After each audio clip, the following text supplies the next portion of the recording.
নমস্কার বন্ধুরা, আজকের রেসিপি নিরামিষ সয়াবিনের কোরমা।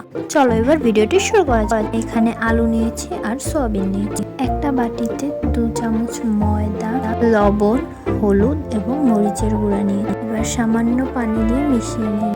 পানিটা একবারে দিবে না, বারে বারে দিবে, তাহলে মিশ্রণটা সুন্দর হবে। সয়াবিনের ভিতর এগুলো ঢেলে দিলাম।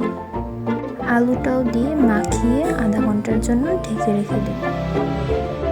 এবার প্যানে তেল দিয়ে দিলাম এবং সয়াবিন আর আলুগুলোকে দিয়ে দিলাম।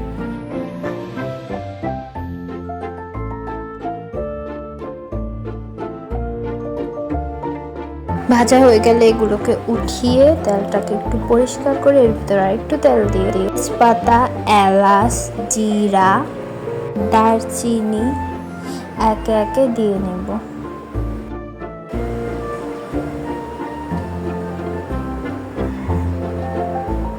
এবার সয়াবিনের মাখানো যে মিশ্রণটা ছিল ওইটা থেকে বেঁচে যাওয়া যা ছিল সব ঢেলে দেব।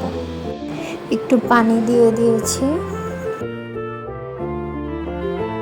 এবার টক দই দিয়ে নেব। তোমরা টক দইটা একটু ফেটিয়ে নিও, তাহলে ভালো হবে। আমি এখানে ফাটাইনি, আমি এখানে মিশিয়ে নিয়েছি। এভাবে তোমরা চাইলে এভাবেও দিতে পারো। একটু কষিয়ে নেবে। কষানো হয়ে গেলে এর ভেতর সয়াবিন এবং আলুগুলোকে দিয়ে দেবে।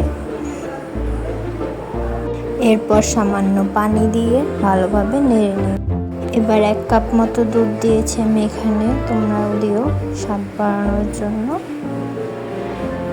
আমি এখানে টমেটো সস এবং সামান্য একটু লবণও দিয়েছি, তাতে মরিচের গুঁড়াও একটু দিয়েছি। তোমাদের যদি ইচ্ছা হয় তোমরা দিতেও পারো, নাও দিতে পারো। আমার রান্না তৈরি। ভিডিওটি ভালো লেগে থাকলে লাইক, শেয়ার এবং সাবস্ক্রাইব করতে ভুলবে না। বিদায় বন্ধুরা।